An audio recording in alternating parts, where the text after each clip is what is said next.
the MCAT podcast, session number 145.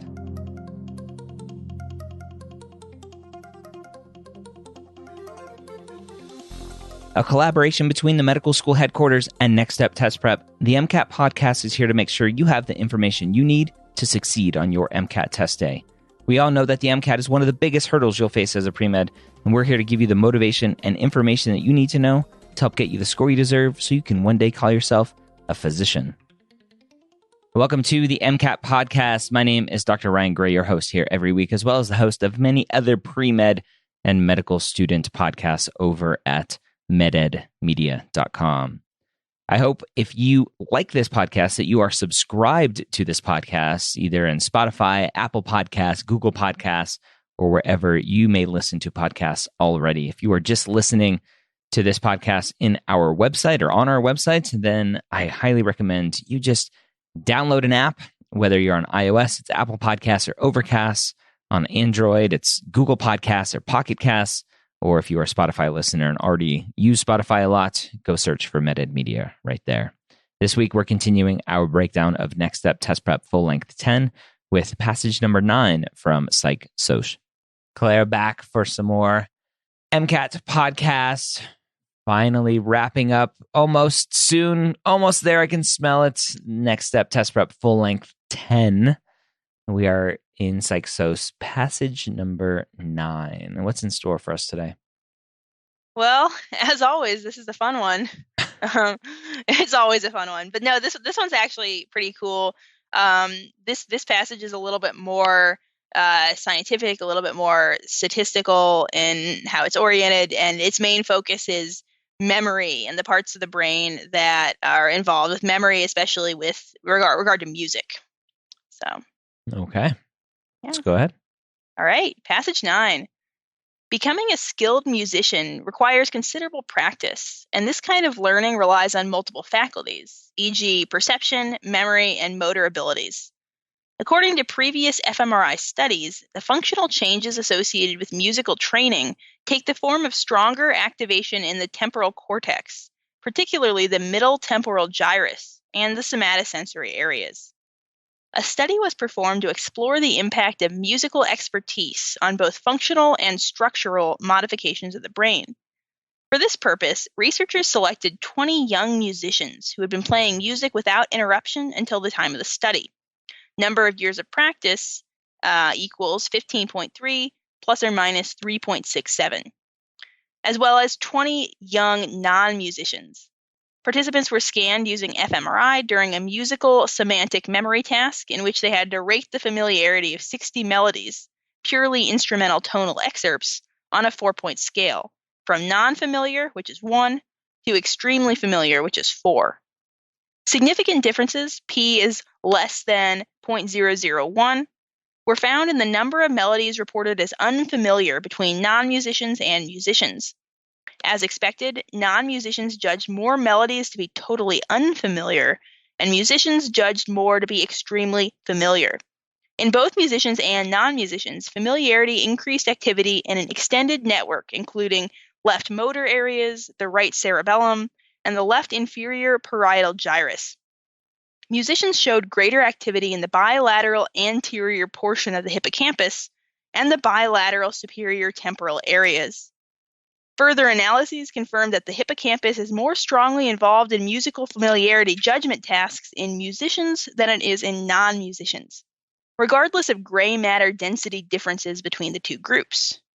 Following the scanning session, a debriefing session was proposed to determine whether the melodies had evoked personal memories or mental imagery. This debriefing revealed that the musical excerpts evoked personal memories in 85% of musicians, but in only 30% of non-musicians. So this would freak me out because it's like, oh, this is a lot of brain anatomy and I don't remember that. So I'm going to just skip this passage and move on to the next page. So hopefully the questions aren't terribly hard. Okay. So question 48. Personal memories evoked by musical excerpts would fall under which of the following categories? Roman numeral 1, episodic memory. Roman numeral 2, semantic memory. 3, short-term memory. Or Roman numeral 4, long-term memory. Ooh, all right. And so the last paragraph says that with the debriefing, the musical excerpts evoked personal memories in 85% of the musicians, but only in 30% of the non-musicians. So there's something key there. And so the answer choices: A is 1 and 3, B 1 and 4, C 2 and 3, or D 2 and 4. So it's either episodic or semantic memory. Those are the two big differences to make right off the bat. Semantic, I don't remember the specific definition of semantic, but I think that what they're talking about here potentially is semantic. Like if I think, oh, that's just semantics, it's just something about that word that I think it's right. So I'm left with C and D, and then long term versus short term memory. I'd assume it's long term memory because it's evoking memories of things, and so I'm gonna say D 2 and 4. Close. Oh man, You're half right. Okay. Can you guess which half was right? Long term. Yes. Darn it. Okay. That one's the easy one. That was the easy part. Yeah. Yeah. Yeah. So the tricky part is episodic versus semantic. And so you really just need to know what these mean. And that's good because memory is just very, very, very highly tested on the MCAT.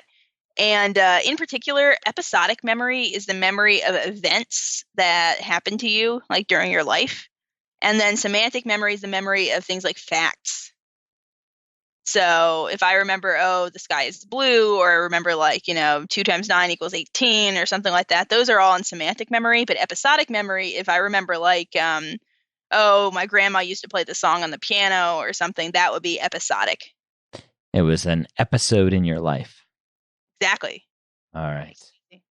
Semantic versus episodic. Okay. So episodic because it was a memory of something. And so personal memory versus some fact or something. And then long term was the easy part. Okay. So 1 and 4. So we're left with answer choice B. Exactly. All righty. Right. Next one, number 49. Which of the following additional findings would not be supported by the data presented in the passage? A. Musicians store music-related memories in long-term memory to a greater extent than non-musicians. B. So-called muscle memory plays a role in potentiating memories of melodies. C. Brain areas involved in regulating voluntary motion are involved in memories of melodies in musicians, but not in non-musicians. Or D. Episodic memories may be linked to procedural memories. Oh. And so this is one of those tricky ones where it would not be supported by the data presented in the passage. So it's interesting. This first answer choice A, stands out to me because it's saying musicians store music-related memories in long-term memory to a greater extent than non-musicians. And I don't know if that's exactly what that last part is saying, because it's saying that although it's music related memories and the thing is talking about personal memories. So maybe that's why it stands out to me, 'cause it's music related memories. All right. B, so-called muscle memory plays a role in potentiating memories of melodies. I think that would make sense potentially. C, brain areas involved in regulating voluntary motion are involved in memories of melodies in musicians, but not in non-musicians. Again, I think that kind of makes sense based on what they were talking about. Episodic memory may be linked to procedural memory. And so we'd have to know what procedural memory is, what that definition is. I don't remember that definition. But there's something about answer choice A, musicians storing music-related memories in long-term memory to a greater extent than non-musicians. I don't know if they actually said that. So I would go with that one. Answer choice A. It's not A, but Okay. A was a good one to choose though, because basically in terms if it depends on sort of how we read that answer choice. Because we think, oh, long-term memory, we might think, oh, musicians and non-musicians are both going to store memories, these music related memories in their long-term memory. So we might get tripped up by that long-term memory component of the answer choice. But the key is actually something we can find in paragraph 3. And it's the part about the brain areas that we kind of wanted to not think about too much.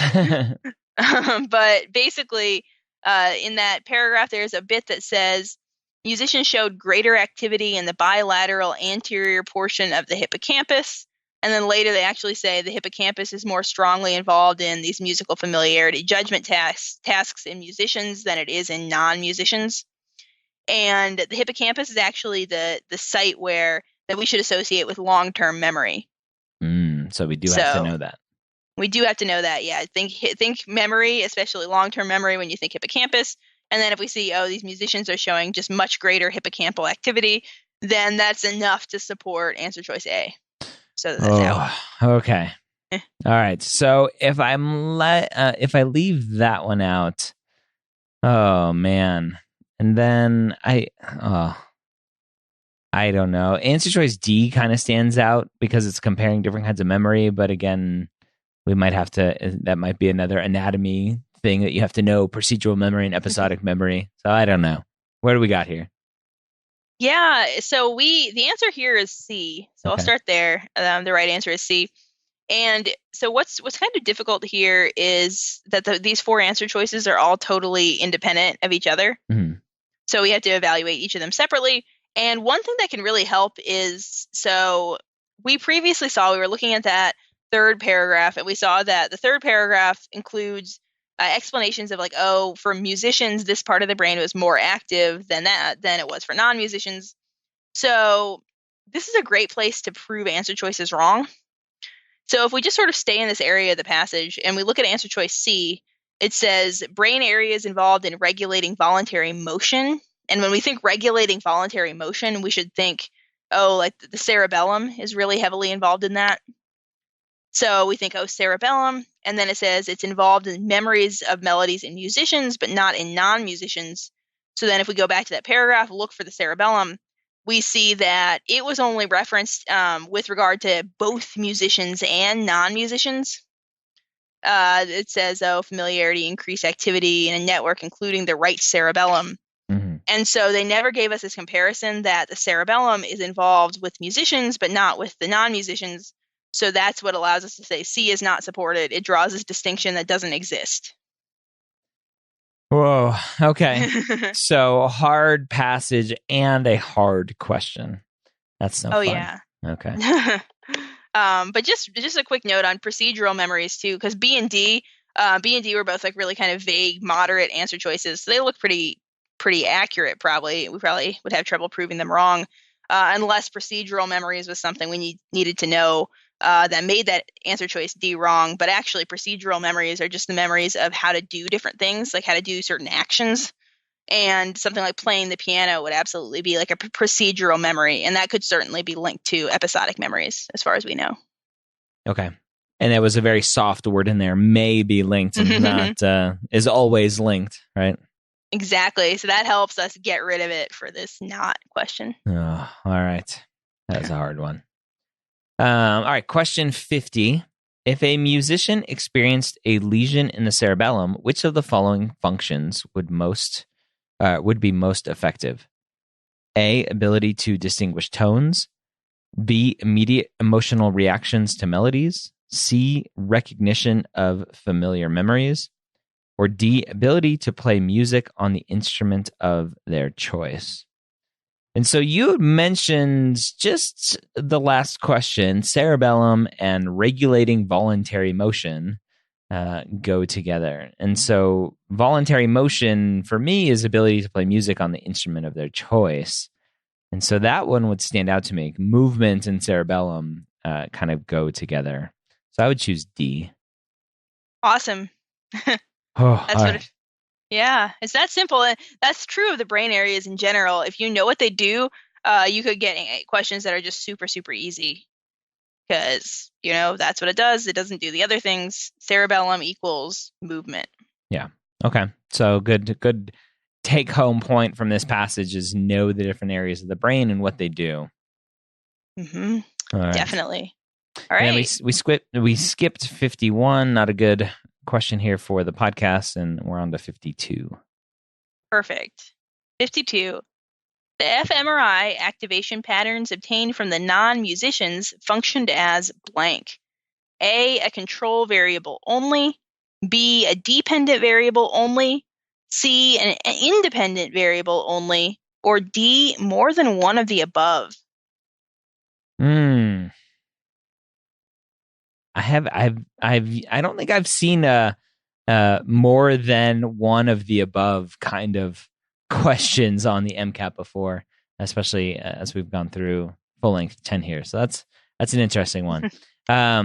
So the fMRI activation patterns obtained from the non-musicians. So the non-musicians, I guess we want to think of potentially as the control group, but are they control groups? On both. Yeah, so they're the control group because the study was performed to explore the impact of musical expertise on both functional and structural modifications of the brain. And so they needed the non-musicians as the control group to see what that looked like. Independent and dependent. Oh, we've talked about dependent and independent before as like something we're measuring versus something we're not, if I remember correctly. And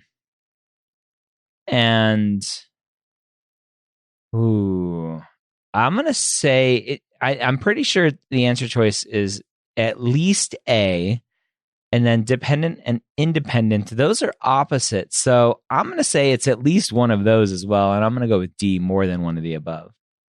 Good job. Oh man, you did it. Okay. It made it a little bit easier because dependent and independent are opposite of each other. So it's like, well, if it's not one, then I guess it has to be the other because they're opposites. Totally.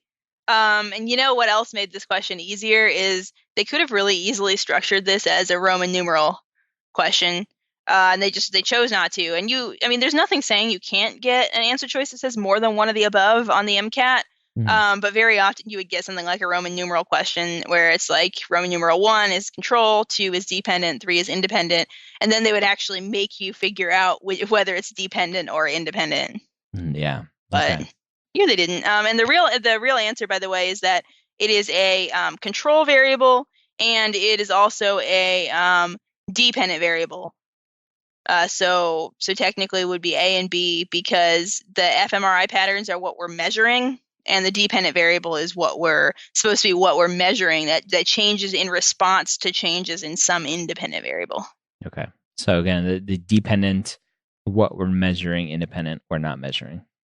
Exactly. All right. So at least I remembered that part. So something is sticking in my brain with these podcasts. So that's good. Hopefully they're sticking in yours as well, which is why you keep listening on your drive to work or as you're working out or walking the dog, whatever. So thanks for listening and learning.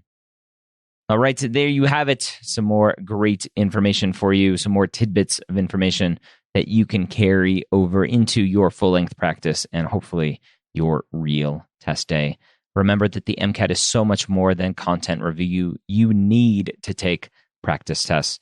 Whenever I talk to students who do poorly on the MCAT, one of the first questions I ask is, how many full-length exams did you do? And typically, it's never enough, especially those students who don't score well enough. So go check out nextsteptestprep.com. Look at their packages of full-length exams. You can buy 4, 6, or 10 of them, and you can save 10% using the promo code MCATPOD. That's all capital letters, MCATPOD. Hope you have a great week. We'll see you next time here on the MCAT Podcast.